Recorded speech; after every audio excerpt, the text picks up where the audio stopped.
प्रातः क्लास चल रहा था 5/10/1967 गुरुवार को छठे पेज की मध्याह्न में बात चल रही थी। भक्ति मार्ग में वो जो कथाएं सुनाते हैं नर से नारायण बनने की, सत्यनारायण की कथा सुनाते हैं ना, तीजरी की कथा सुनाते हैं, अमरनाथ की कथा सुनाते हैं। तो जिसकी कथा सुनाते हैं वो है ना अमरनाथ है। कौन है अमरनाथ?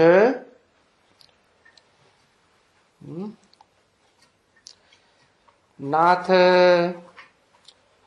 किसको नाथ लेता है? अमर को नाथ लेता है। अमर को नाथने की क्या जरूरत? वो तो है ही अमर। तीनों काल में अमर है। कौन है? तीनों काल में अमर है जो मनुष्य सृष्टि का बाप। फिर उसको नाथने की क्या दरकार?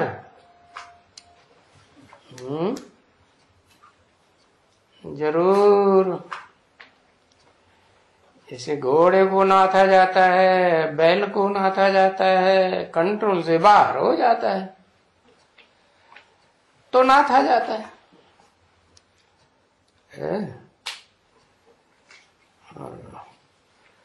पति पत्नी की नाक में नाथ डालता है तो कंट्रोल से बाहर न हो जाए इसीलिए डालता है। तो ये भी अमरनाथ की कथा है। कौन हुआ अमरनाथ? कहेंगे शिव है अमरनाथ, जिसको कोई भी नहीं नाथने की जरूरत है, न कोई नाथ सकता है। वो तो है सदा, क्या है? सदा स्वस्थिति में रहने के कारण स्वतंत्र है। सदा स्वतंत्र है या कभी परतंत्र है? सदा स्वतंत्र है। तो जो सदा स्वतंत्र है किस आधार पर? कहेंगे आत्मिक स्थिति के आधार पर सदा स्वतंत्र है। और जिसको नाथता है वो सदा स्वतंत्र है? नहीं। क्यों नहीं स्वतंत्र है? क्योंकि देह अभिमानियों के संग के रंग में आते आते देह अभिमानियों की देह का सुख भोगते भोगते कैसा हो जाता है? महादेहाभिमानी हो जाता है। ये जो देह है, ये देह 5 जड़ तत्वों की बनी हुई है। तो जैसे कि आत्मा संग के रंग में आकर के टोटल पत्थर बुद्धि जड़त्वमयी बन जाती है। बुद्धि ऐसी बन जाएगी तो पत्थर बुद्धि कैसा काम करेगा? उल्टा ही काम करेगा ना। तो फिर वो अमरनाथ बाप शिव बाप को आना पड़ता है। आते हैं और पार्वती को वहां बैठ करके कथा सुनाते हैं। कहाँ कथा सुनाते हैं? है। कहते हैं यादगार मंदिर बनाया हुआ है बहुत ऊंचाई पर, वहां बर्फ ही जमी रहती है, बहुत ठंड, काहे की ठंड? पुरुषार्थ की बहुत ठंडी हो जाती है। ठंडा पुरुषार्थ हो जाता है या पुरुषार्थ में गर्मी रहती है? नहीं, बहुत गर्मी, बहुत ठंडी होती है। जहां ऊंची स्टेज में, उस ऊंची स्टेज में सब कोई पहुंच भी नहीं सकते। जैसे 3 देवताओं को सबसे ऊंचा दिखाते हैं, उन्होंने सबसे ऊंचा है कौन सी पुरी? कहते हैं शंकरपुरी। तो बहुत ऊंची पुरी है ना, है? कहां तक ऊंची है? कहां तक ऊंची है जहां आत्मलोक परम धाम, ऊंचे ते ऊंचा धाम, उसके बहुत नजदीक। तो ऐसी ऊंची स्टेज पर जब आत्मा की प्रैक्टिस पहुंचती है क्या? कैसी प्रैक्टिस? सदाकाल आत्मिक स्टेज। तो उसमें क्या अंतर पड़ता है? कोई संकल्प विकल्प नहीं, एक बाप दूसरा न कोई। तो वहां हमारा कथा सुनाई। क्या कथा सुनाई? तीनों काल की कथा सुनाई, भूत भविष्य वर्तमान। इस सृष्टि पर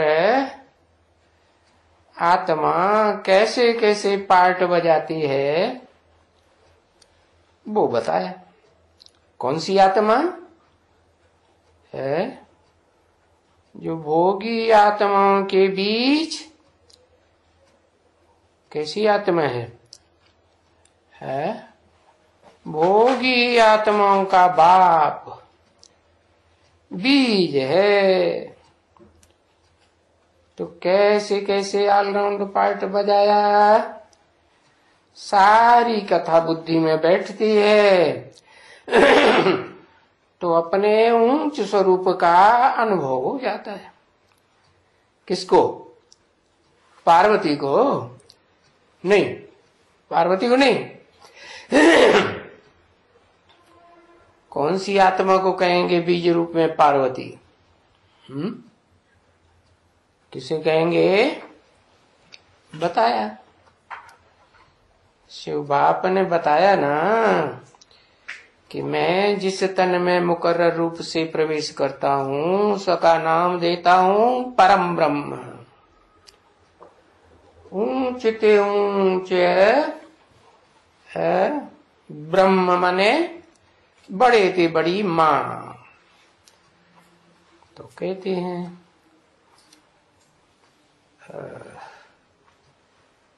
बड़े ते बड़ी माँ, बड़े ते बड़ी माँ तो जगदम्बा को कहेंगे, जगत की अम्बा को कहेंगे कि पार्वती को कहेंगे? है जगत की अम्बा तो खुद ही देवान में फंसी रहती है, तो फिर पार लगाने वाली पार्वती कैसे होगी? जो नाम रखे हैं शास्त्रों में वो काम के आधार पर रखे हैं ना, तो उन्होंने तो वो नाम पार्वती का रखा है। देह वाली है, देह के रूप में जो पार्वती है उसका नाम रखा है, लेकिन उसकी भी कोई बीज रूप पार्वती है या नहीं है? कौन है? उसकी भी जो बीज रूप पार्वती है उसको कहेंगे परम ब्रह्म। शिव बाप आते हैं, मनुष्य सृष्टि की जो भी आत्माएं हैं उनकी भोगी स्वरूप को नंबरवार योगी रूप में परिवर्तित करने के लिए। तो उसके लिए कौन योग लगाए? है आत्मा ही आत्मा से योग लगाएगी। आत्मा कौन सी आत्मा से योग लगाए? है आत्मा जो ऊंच ते ऊंच भोगी आत्मा है, वो जिसे कहते हैं परमात्मा। परमात्मा माने उससे ऊंच कोई आत्मा हो नहीं सकती। तो उससे योग लगाता है। तो क्या कहेंगे? भोगी आत्माओं के बीच में कब कहेंगे बड़ा बच्चा? पहले पहले प्रत्यक्षता रूपी जन्म ले संसार में, सारे संसार की आत्माओं के बीच प्रत्यक्षता हो तो कहेंगे क्या कि बड़ा बच्चा। तो जो बड़ा बच्चा है उसको कहते हैं बाप समान। और बाप आते भी हैं, परम पिता किस लिए आते हैं? इस सृष्टि पर आते हैं कि कोई न कोई को बाप समान बना के जाना है। क्यों? उसको इस सृष्टि पर रहने में क्या मुसीबत? क्योंकि इस सृष्टि में 5 तत्वों की दुनिया है। इस 5 तत्वों की दुनिया में वो आत्मा कौन? परमपिता रह सकती है? रह सकती है कि नहीं रह सकती? नहीं रह सकती। क्योंकि यहां तो बहुतों के कंट्रोल में रहना पड़ेगा, संग में रहना पड़ेगा कि एक से काम चल जाएगा। इस दुनिया में है अनेकों हैं, ऊंचे ते ऊंचे हैं, नीचे ते नीचे हैं। तो ऊंच ते ऊंच आत्मा जो भोगी आत्माओं के बीच में सबसे ऊंचे है, उसको आप समान है निराकारी स्टेज में, निराकारी, निर्विकारी, निरहंकारी, अभोक्ता कि भोक्ता बनाना। क्या बना के जाते हैं? आप समान अभोक्ता बना के जाते हैं। और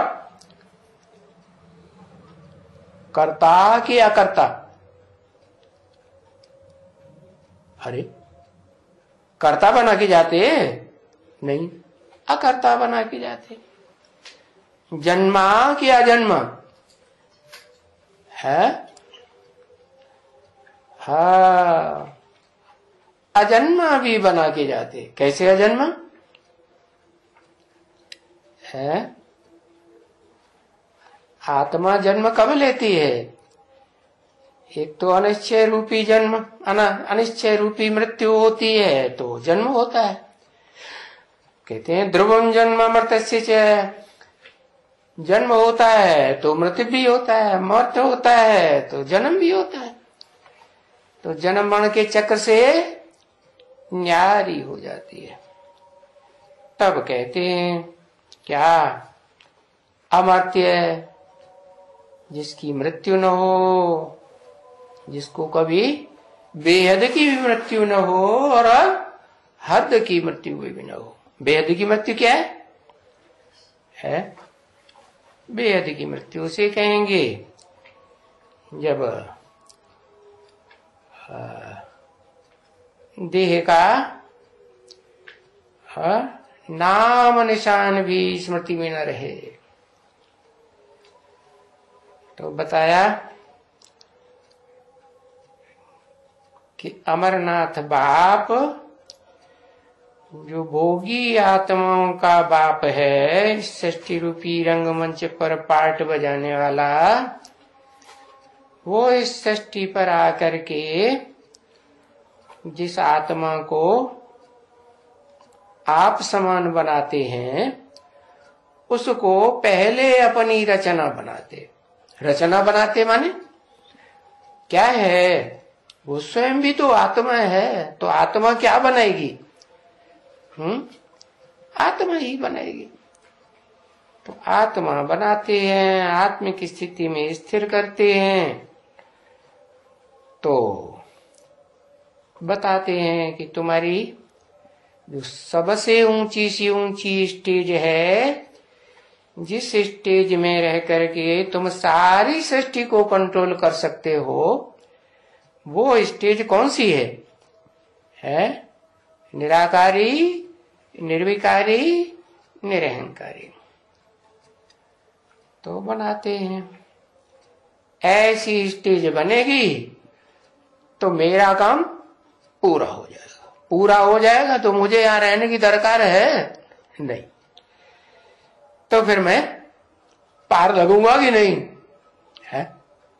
इस सृष्टि से पार नहीं लगेगा है? और सुप्रीम सोल पार लग जाता है, तो नाम रख दिया पार्वती।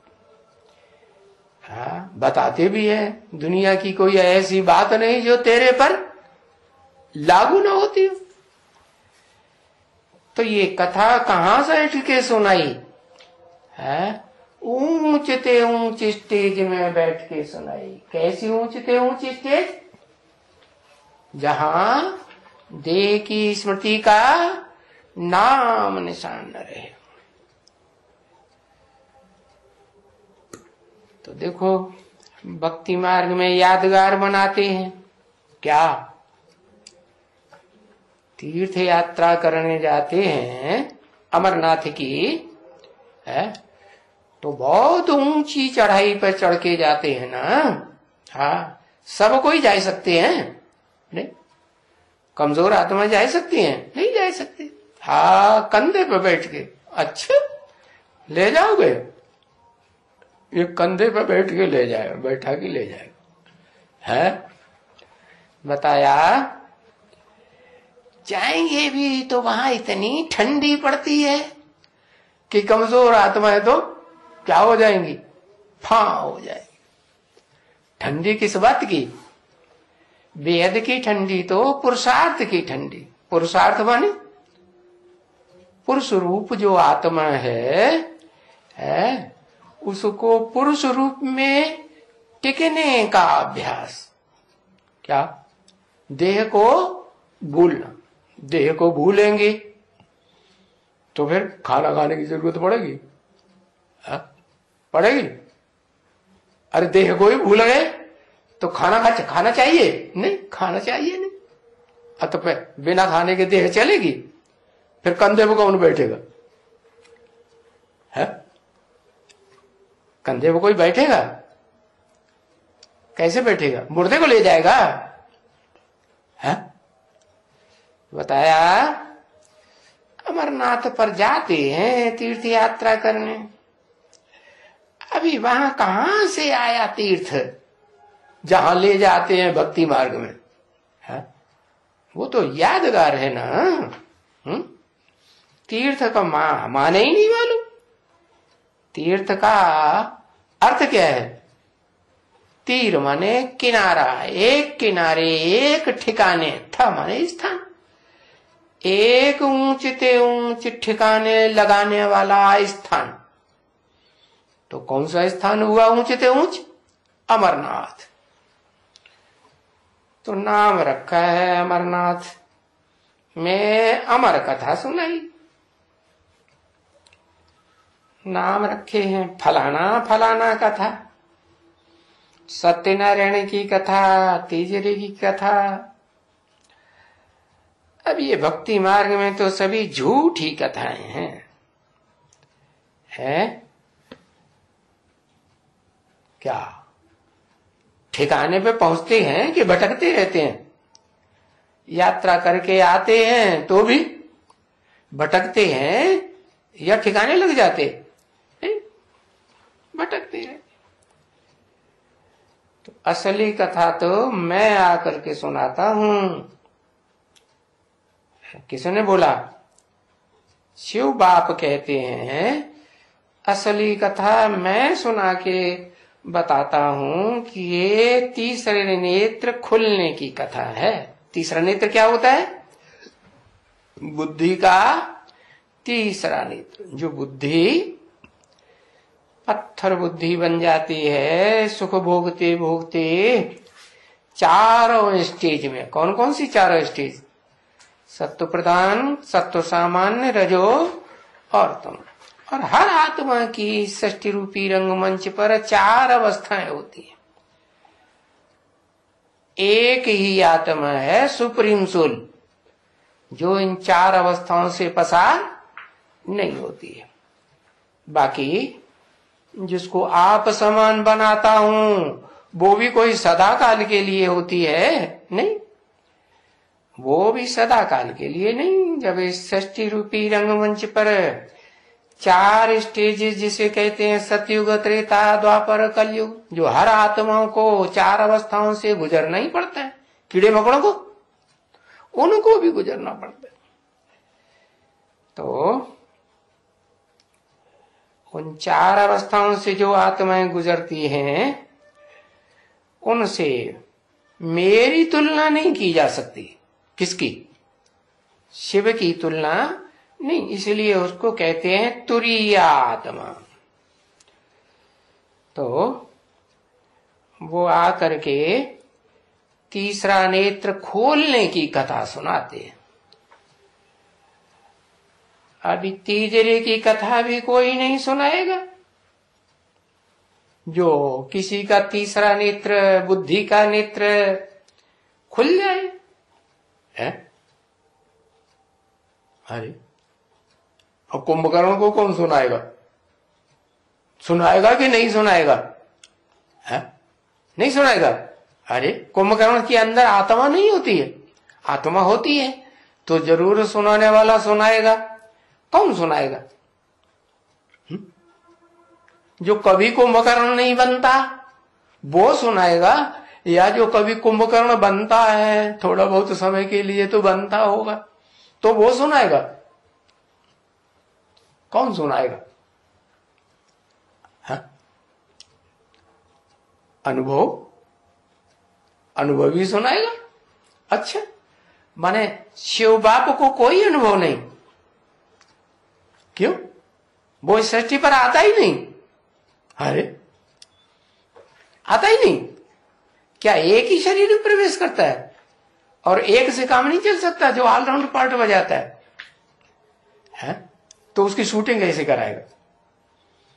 चारों युगों में से कैसी शूटिंग कराएगा? शूटिंग कराएगा तो उसको अनुभव होगा कि नहीं? उसमें प्रवेश करता है कि नहीं? नहीं प्रवेश करता है तो संग के रंग में रहता नहीं। अरे अनासक्त होके रहता है लेकिन रहता तो है ना, उसे जानकारी नहीं होती। जानकारी होती।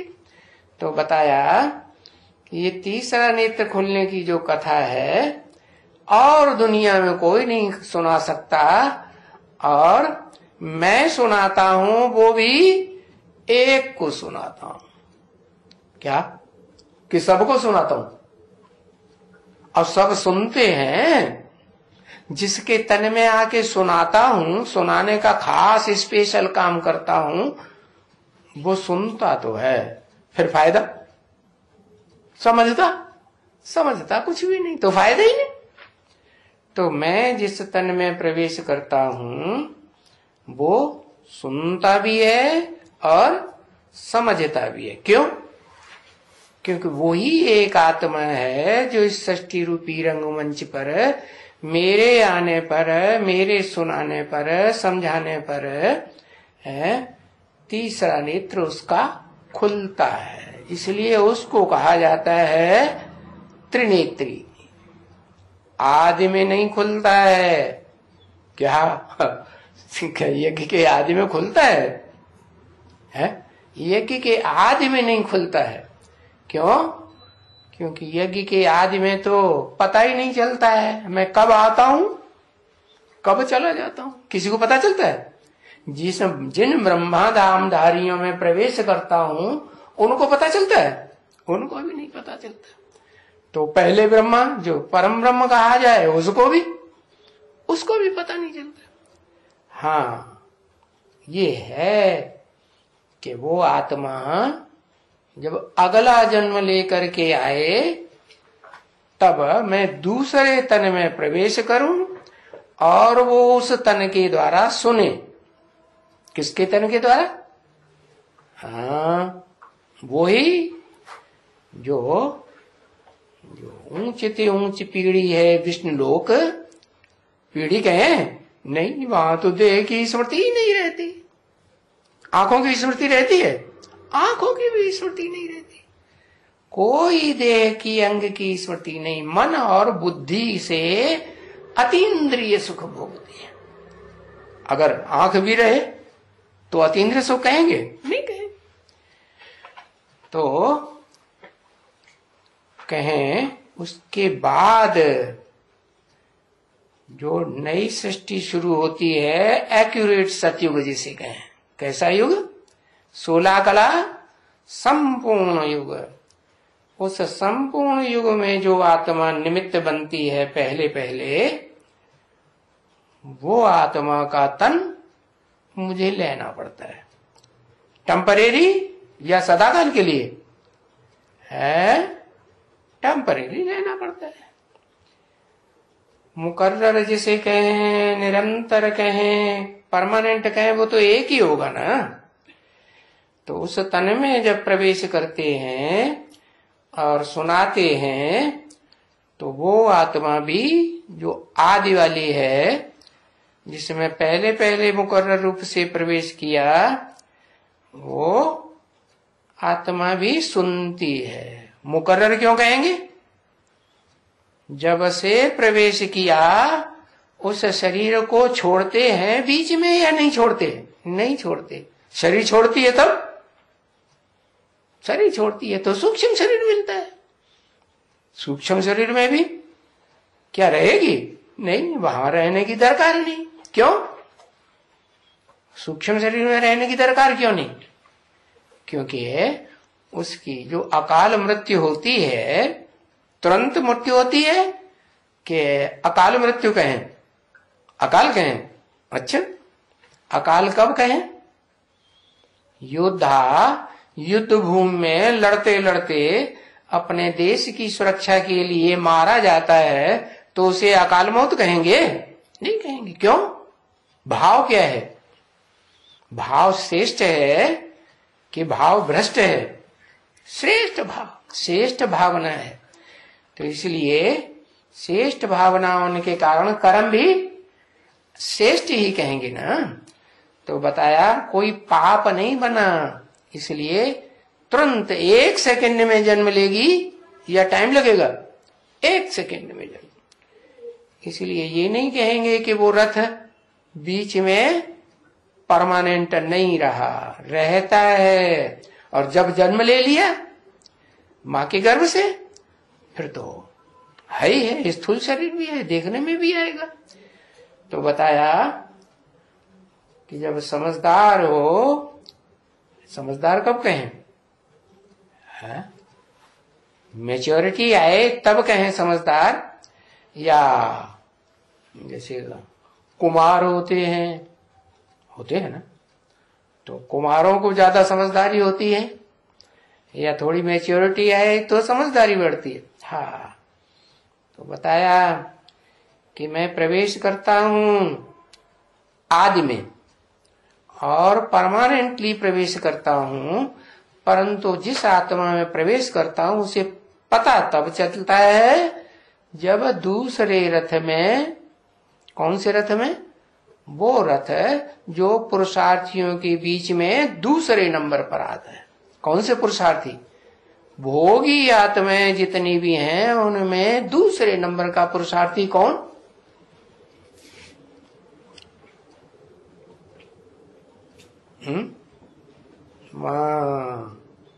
लक्ष्मी। अच्छा, तो लक्ष्मी का पद कहां बनता होगा? लक्ष्मी वाली आत्मा कहां पद पाएगी? कौन से युग में? ऊंच ते ऊंच पद, जिससे ऊंच पद उस युग में कोई न हो।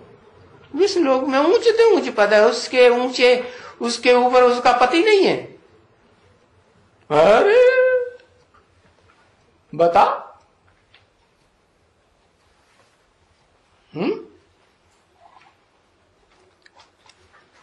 अरे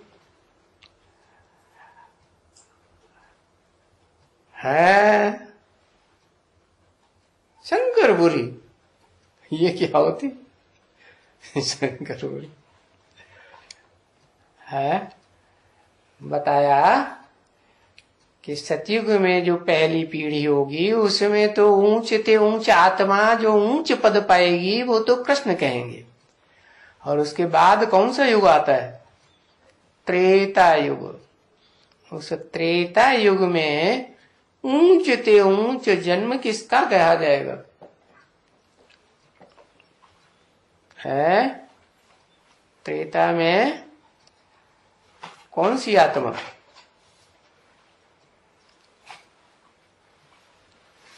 किस रूप में जन्म लेगी?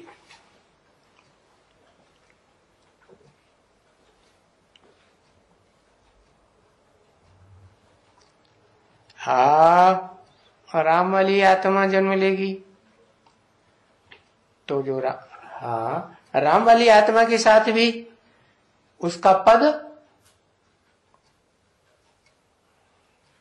उसके बाद ही कहा जाएगा या पहले कहा जाएगा? पहले कहा जाएगा। हाँ, बाद में ही कहा जाएगा ना। तो बताया कि अव्वल नंबर पार्वती भी वही जो बीज है मनुष्य सृष्टि का, और द्वयम नंबर पार्वती भी कौन? अगर कहें सतयुग का कृष्ण तो बात नहीं बनेगी। क्यों? क्यों नहीं बनेगी? इसलिए नहीं बनेगी कि बाप के साथ बच्चा जन्म जरूर लेता है संगम में। बाप और बच्चे का जन्म इकट्ठा है। जैसे शिव बाप की प्रत्यक्षता संसार में हो और उसका बच्चा आदम की प्रत्यक्षता हो, तो साथ साथ होगी या आगे पीछे होगी? साथ साथ होगी। ऐसे ही आदम वाली जो आत्मा है वो सतयुग में जिस बच्चे को जन्म देती है 16 कला संपूर्ण कृष्ण को, तो संगम युग में उसकी प्रत्यक्षता होगी ना। संगम में प्रत्यक्षता होगी तो साथ साथ प्रत्यक्षता होगी या बाद में प्रत्यक्षता होगी? साथ साथ प्रत्यक्षता होगी। शिव बाप की प्रत्यक्षता और राम बाप की प्रत्यक्षता और कृष्ण बच्चे की प्रत्यक्षता, तीनों की इकट्ठी होगी या आगे पीछे होगी? है तीनों की प्रत्यक्षता। तो फिर सत्युगी कृष्ण वाली आत्मा, दादा लेखराज वाली आत्मा को पार्वती होना चाहिए। क्यों? क्यों नहीं होना चाहिए?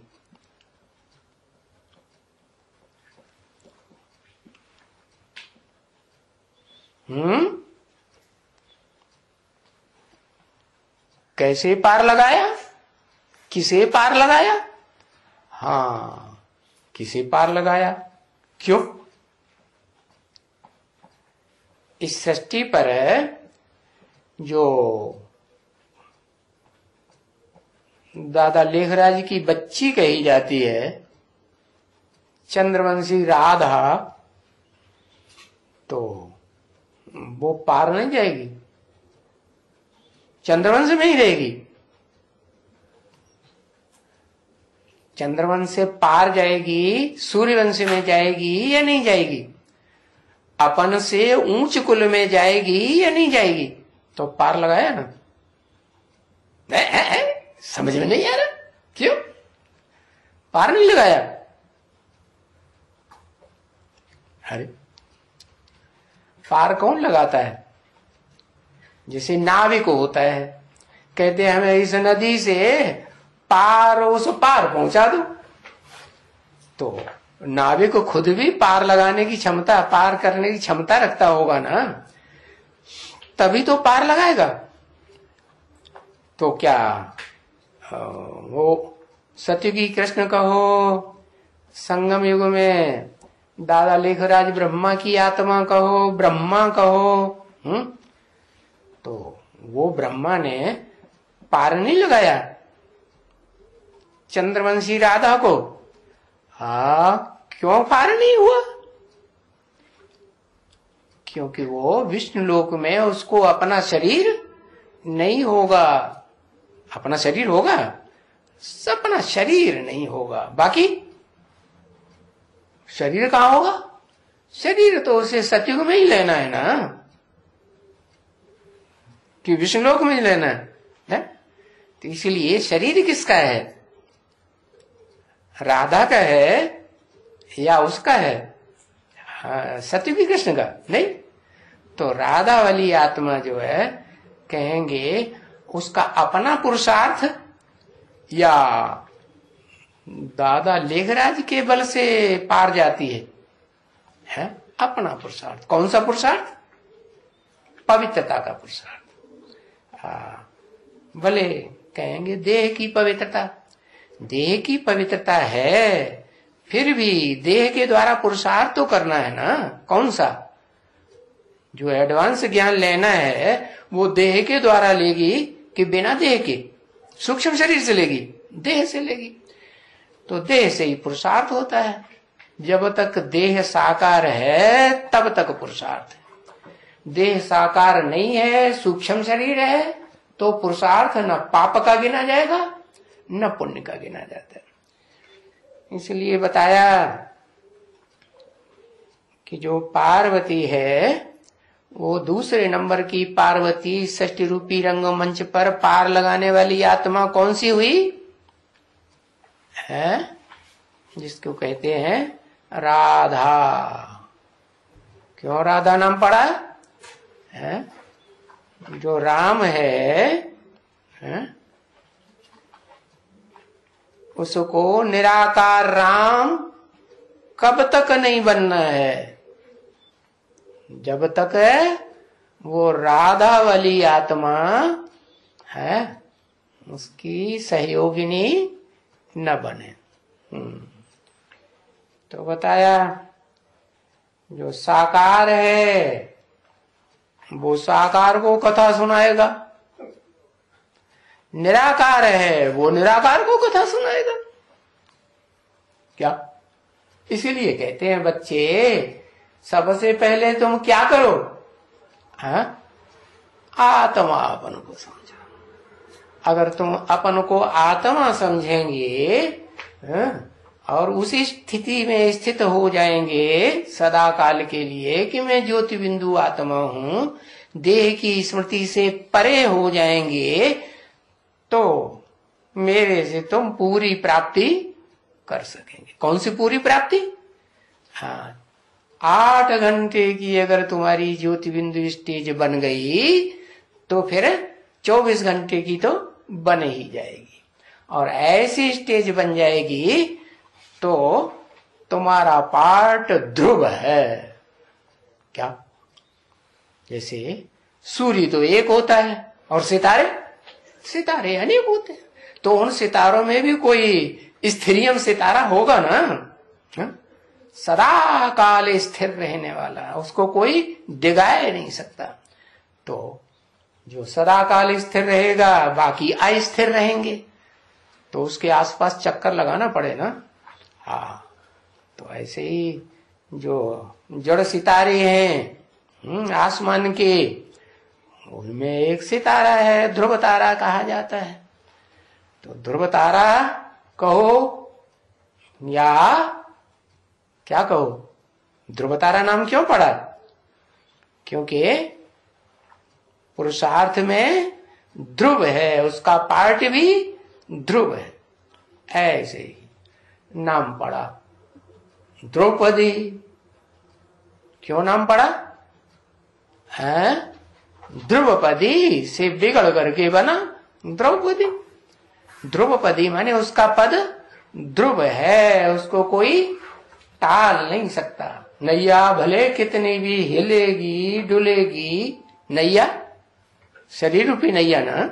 हाँ, बोले काठ की नवैया है, कठ बुद्धि है, बुद्धि कैसी भी है तो भी है वो आखिरी स्टेज क्या है साकार में है? कौन सी स्टेज है?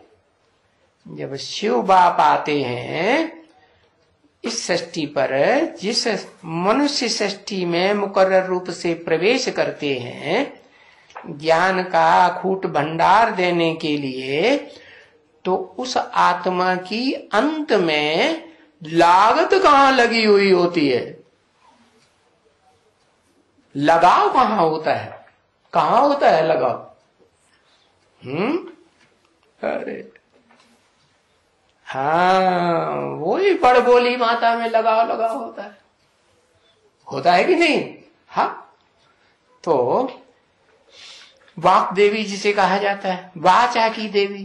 काहे की देवी? वाचा देह का अंग है कि अनंग है? हाँ, देह का अंग। अनंग तो वही है जिसको अंग की स्मृति रहती ही नहीं। किसको? किसको नहीं रहती देह अंग की ये स्मृति, देह की स्मृति है? अरे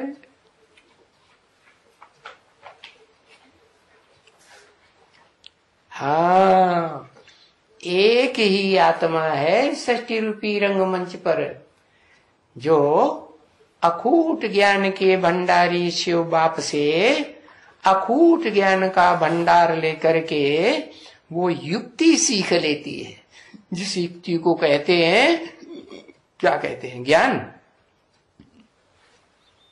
विज्ञान, विशेष ज्ञान। क्या विशेष ज्ञान? हाँ, ये विशेष ज्ञान कि देह की स्मृति को कैसे भुला दिया जाए। तो ऐसा विज्ञान धारण करने वाली आत्मा जो अव्वल नंबर है देह को भूलने वाली, वो देह को भूलती है तो कहा जाता है क्या? कैसे भूलती है? क्या खास पुरुषार्थ हुआ? क्या मूल पुरुषार्थ हुआ है? अरे इतनी देर आत्मिक स्थिति बनेगी तो बुद्धि में आएगा। क्यों? क्योंकि आत्मा का स्वरूप सूक्ष्म है, अणु से अणुरूप। जैसे बाप का रूप वैसे बच्चा भी आत्मा का रूप, अणुरूप, अति सूक्ष्म रूप। और अति सूक्ष्म रूप को याद करेगी तो बुद्धि जो आत्मा है, भोगी आत्मा ही है, तो कैसी बनेगी? सूक्ष्म बनेगी। सूक्ष्म बुद्धि बनेगी तो ये तो नहीं कहेंगे भैंस बुद्धि, सूक्ष्म बुद्धि ना, तो ज्ञान की गहराई को पकड़ेगी ना। तो इसलिए बाप बताते हैं, बार बार बोलते हैं, बच्चे क्या करो, अपन को ज्योति बिंदु आत्मा के रूप में देखने की प्रैक्टिस करो। क्या? जैसे माँ होती है ना, बच्चे को याद करती है, बच्चा विलायत में बैठा है तो भी उसका चेहरा याद आएगा ना। तो ऐसे आत्मा का स्वरूप है, आत्मा के घर में याद आना चाहिए। कौन सा है आत्मा का घर? आत्मा का घर है जिसे कहते हैं भ्रकुटी, बड़ी पूरी कुटी। कहाँ रहती है? अरे राजा कहाँ रहता है? महलों में रहता है ना। तो ऐसे ही वो भरी पूरी कुटी है, ऐसी भरी पूरी कुटी जहां आत्मा रह करके स्थिर हो करके ऊंचते ऊंच पद प्राप्त कर सकती है। तो बताया कि ये तीसरी की कथा है। क्या? तीसरा नेत्र खुलने की कथा। कौन सा तीसरा नेत्र? जो आत्मा पत्थर बुद्धि बन जाती है, देह को याद करते करते, मिट्टी को याद करते करते, मिट्टी के जो कण हैं वो भी ढेर सारे इकट्ठे हो जाते हैं तो पत्थर बन जाता है।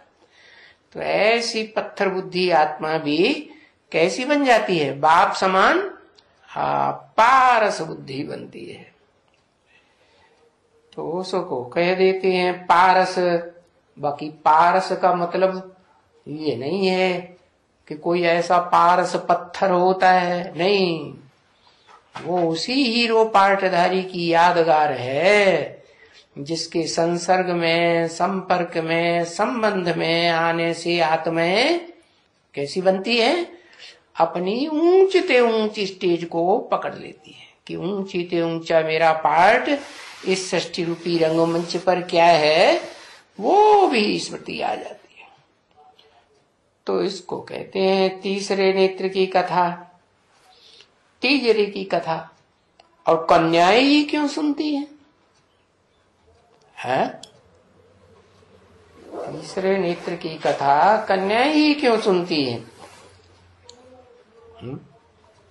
और हाँ, पवित्र बुद्धि होती है। अच्छा, सभी आत्म, फिर तो सभी कन्याओं की पवित्र बुद्धि होती होगी,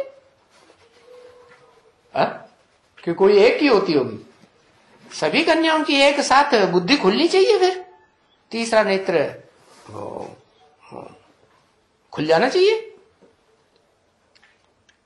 होगी तो नंबरवार ना है। नंबरवार में भी कौन सा नंबर?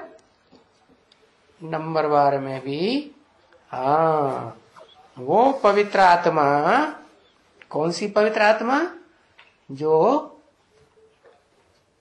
क्या, जो है तो स्त्री चोला, लेकिन स्त्री चोला होते हुए भी क्या, हाँ? उस त्रिनेत्री को, जो पहले पहले त्रिनेत्री बनता है, जिसका तीसरा नेत्र पहले पहले खुलता है, उसको, आत्मा को सबसे जास्ती याद करती है? हाँ, सबसे जास्ती याद करती है योगिनी। याद तो करती है, तो वो रुद्रमाला का मणका है या विजयमाला का मणका है? और रुद्रमाला के मणके सारे विदेशी हैं कि स्वदेशी हैं? बाप सहित क्या है? बाप विदेशी तो बच्चे भी विदेशी। और विदेशी निराकार को याद करते हैं कि साकार को याद करते हैं?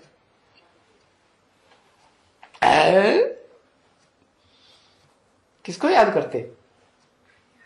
विदेशी तो निराकार को याद करते। तो निराकार को याद करते तो निराकारी ही बनेंगे। किसको क्या बनेंगे? निराकारी बनेंगे।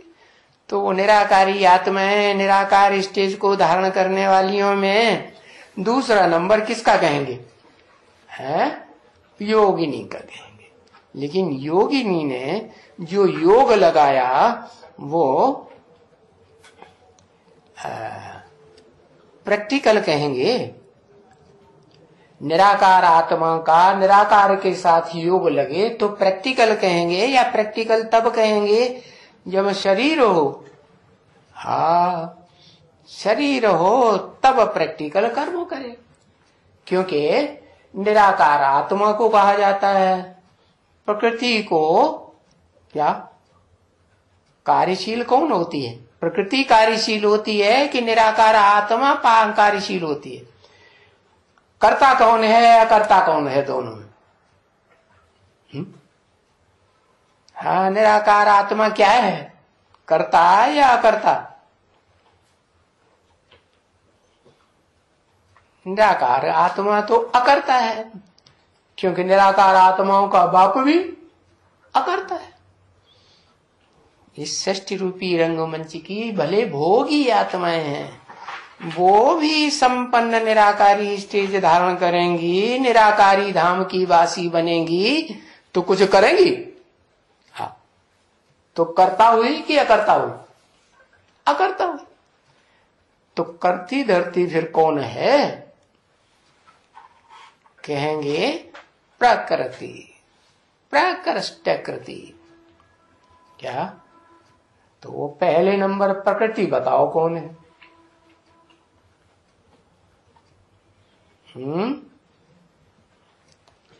अरे इतनी एक अक्षर लिखने से काम चल जाता है, परम ब्रह्म। लेकिन जो परम ब्रह्म प्रकृति है, उसका जो शरीर रूपी रथ है, वो भी ज्योति रूप बन जाता है कि साकारी रहता है? कैसा हो जाता है?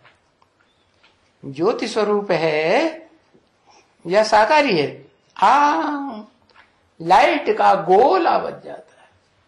हाँ भले वो लाइट का गोला जो है, लाइट भी देखने में आती है या नहीं आती है? अरे बताओ, लिखो ना, आती है कि नहीं? आया ना?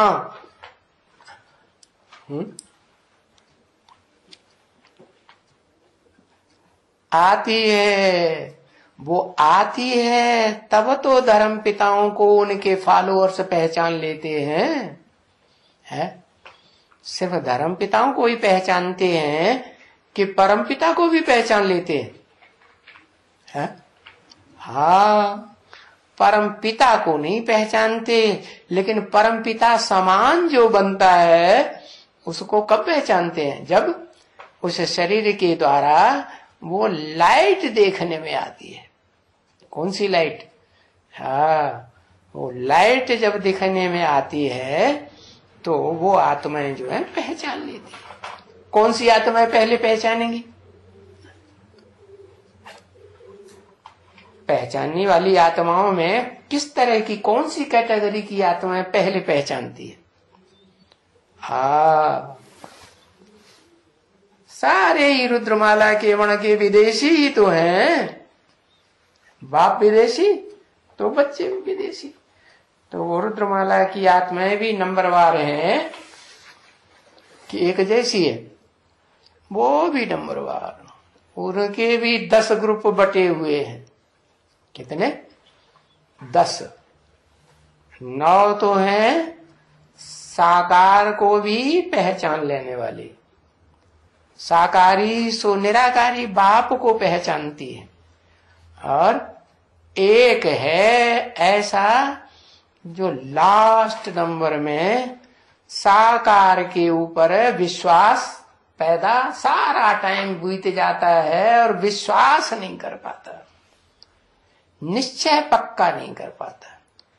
इसलिए वो जो आत्मा है एकदम निराकारी ही बनकर के रहेगी, तो साकार जो शरीर है उससे शुद्ध सुख आत्मा का भोग सकेगी? भोगेगी? नहीं भोगेगी। क्यों नहीं भोगेगी? क्योंकि जब शूटिंग काल हुआ उस समय उस साकार सो निराकार दोनों पार्टधारी जो आत्मा है उसको पहचाना? जल्दी नहीं पहचाना, देर हो गई। तो जब तक पहचाना नहीं है तब तक बाप से प्राप्ति भी नहीं हो सकती। इसलिए बताते हैं बार बार क्या, कि अपन को आत्मा समझो। आत्मा समझेंगे तो आत्मा के बाप समान जो बनने वाली आत्मा है उसको पहचानेंगे, और पहचानेंगे तो सारी सृष्टि की सारी आत्माएं उससे प्राप्ति करेंगी। तो मनुष्य आत्माएं क्यों नहीं प्राप्ति करेंगी? मनुष्य आत्माएं भी प्राप्ति करेंगी, लेकिन प्राप्ति करने में एक प्राप्ति ऐसी होती है जिसमें शुद्ध माल मिले, और एक प्राप्ति ऐसी होती है जिसमें शुद्ध माल न मिले। तो प्रकृति का शुद्ध सुख भोगना अच्छा या अशुद्ध सुख? जब अशुद्ध प्रकृति हो जाती है तमो प्रधान दुनिया में, तब वो सुख भोगना अच्छा नहीं। तो बताया ये 10 ग्रुप हुए। 10 ग्रुप की 10 प्रकार की आत्माएं हो गई। वो 10 प्रकार की आत्माओं का फाउंडेशन बीज रूप कहाँ पड़ता है? पुरुषोत्तम संगम की दुनिया में पड़ता है। तो वो 10वां जो लास्ट ग्रुप है वो भी विष्णु लोक में जाएगा कि नहीं जाएगा अतीन्द्रिय सुख भोगने वाले युग में? जाएगा, लेकिन लास्ट में या पहले? लास्ट में जाएगा। तो बताया कि तीसरा नेत्र कौन सा हुआ? अपनी आत्मा को, स्वरूप को ऊंचते ऊंच जो स्टेज है उसे पहचानने का स्वरूप कहेंगे कि तीसरा नेत्र खुल गया। तो तीसरे की कथा बोलते हैं, पहले पहले सुनता कौन है? उस साकार निराकार से, जो साकारी भी है निराकारी भी है, भोक्ता भी बनता है अभोक्ता भी बनता है। पहले पहले कौन सुनता है?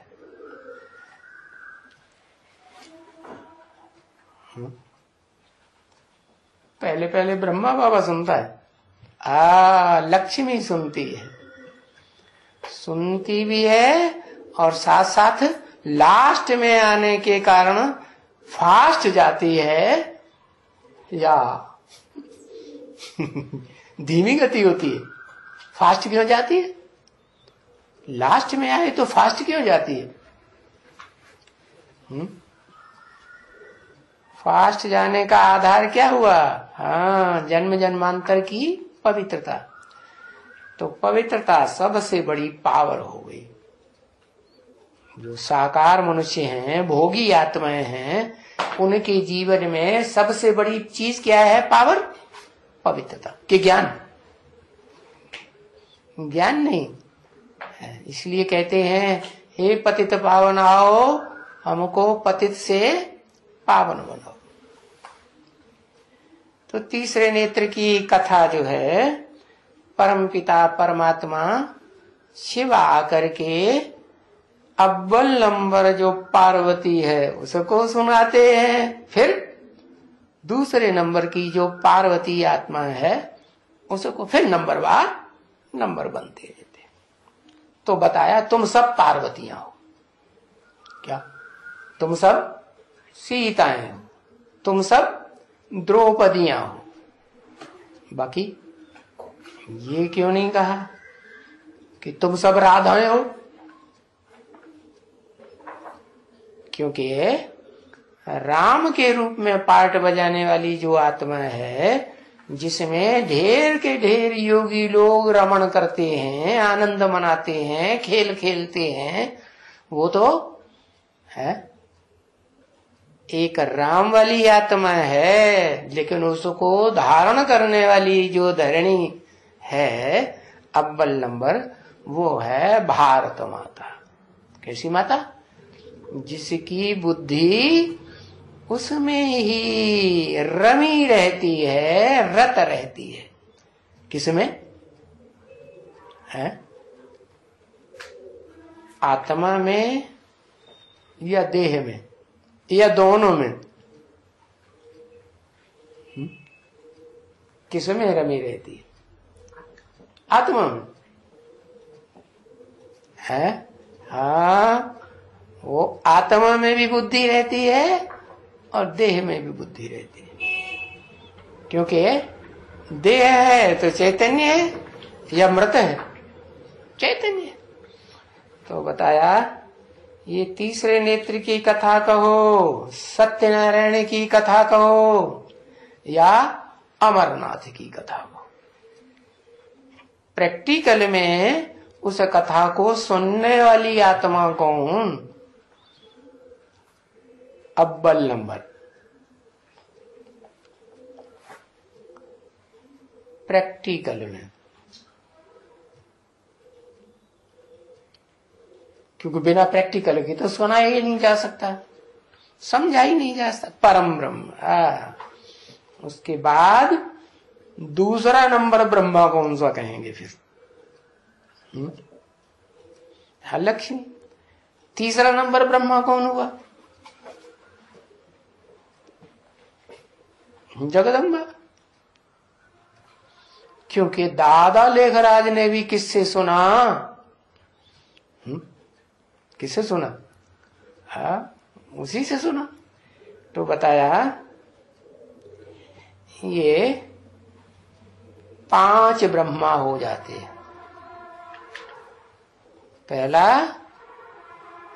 मुकर्रर रथधारी परम ब्रह्म, और दूसरा जो आत्मिक स्टेज में शरीर रहते रहते, शरीर तो रहता है, शरीर का भान तो रहता है, लेकिन आत्मिक स्टेज में पहले स्थिर होती है।